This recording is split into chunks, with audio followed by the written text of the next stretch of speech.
There's some more stuff we need to know about functions. First of all, in the other videos, to be able to use a function and basically compile your program without getting any compiler errors, we had to create our function in the main .cpp file, in the main source file. We had to create our function, if you remember, before we start using it, because in our main function over here, when we want to call that function, the compiler needs to know already what this function is. So if we would type up what the function is after we start using it, the compiler will start reading our CPP file line by line, and then when it comes over here and sees the func, we don't know what that is, because we're only going to start knowing what the func is a lot later in the file when we come over here.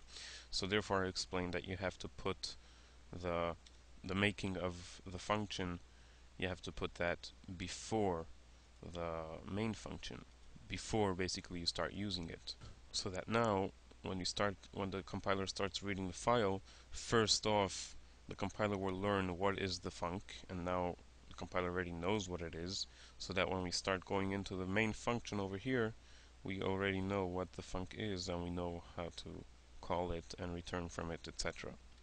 So the truth is that actually, if you'd like, and as we're going to learn, this is going to be useful when you're going to write up a few different types of files. um, you could put it after the main function, just that before we ever start using that function that we created, basically in our case over here, before we go into the main function, we'll have to declare that such a function exists.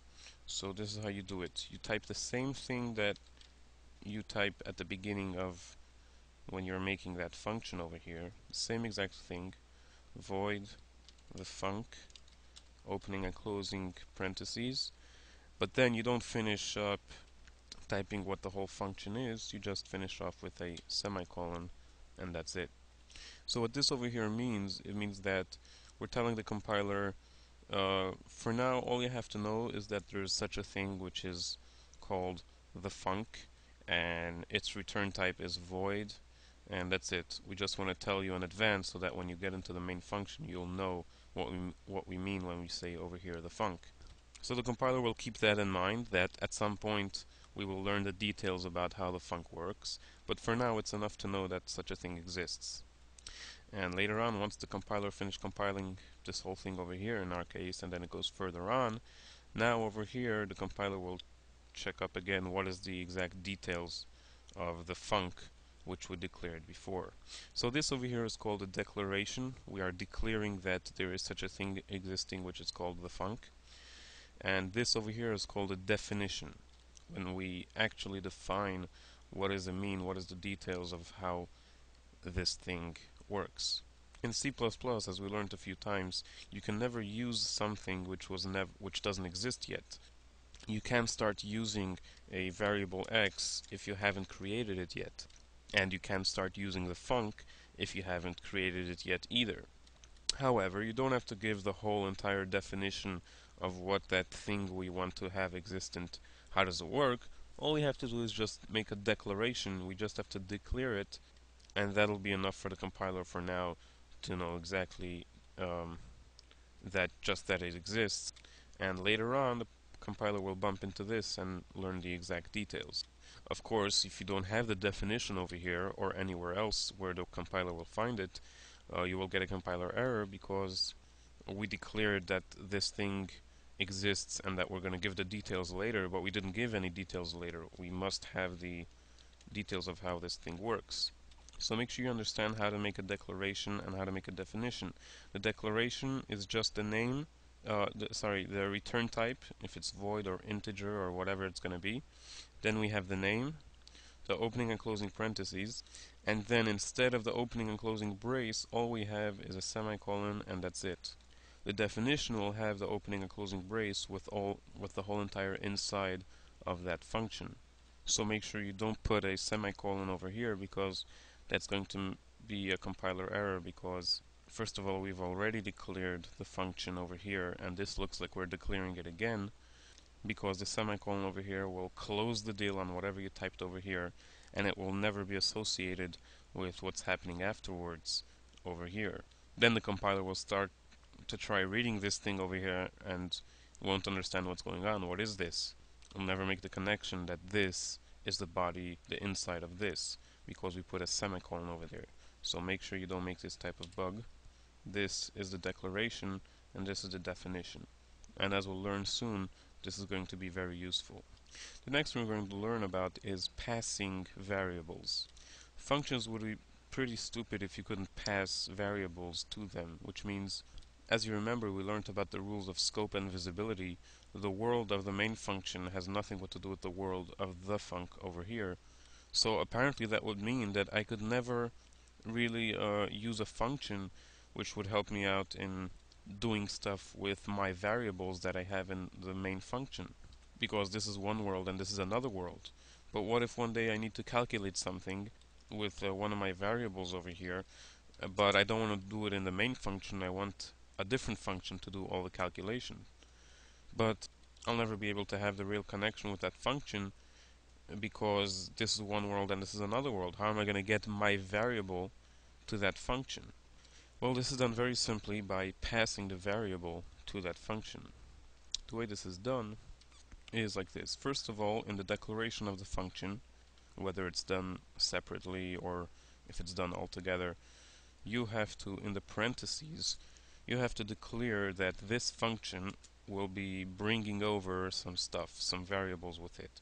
Actually, you have to specify exactly what type of variable you hope that this function will pass. And if you'd like, you can give it a name. You don't have to, you could just leave it blank like this, but it could be a little clearer if you add a name in the declaration. So right now you're declaring that this function will be taking in, it will be passing a integer variable when it is called. Now let's go to the definition.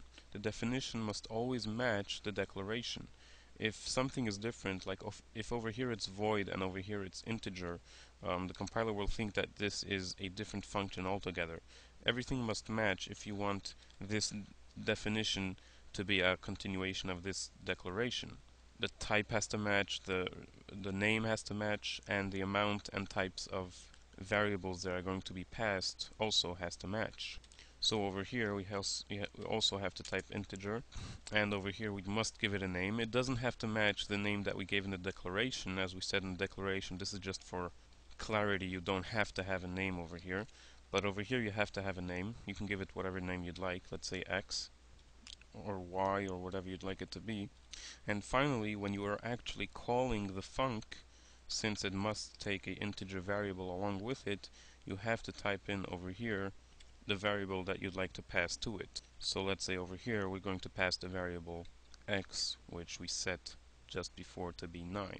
So what's happening over here is that we are calling the func and passing to it our variable x, which has 9 in it. When we go to the func over here, suddenly we have an existing integer, which at this point it's called y, but in truth it's a mirror image of the variable x that we had over here. So we can finally start passing around variables to different functions and get over a little bit of the teleportation scope problems that happen when you go from one world to another world. So in here we can start using the variable y, which actually is a mirror image of this variable x over here again. We could try to print out the variable y right over here, and we'll see that it has the number 9. And let's see that in action. Here we go, number 9. So again, there's the declaration of a function so that we know that it exists. We have the definition, which actually must match the declaration by the type of return value, the name, and any type of variable which you're going to be passing into that function.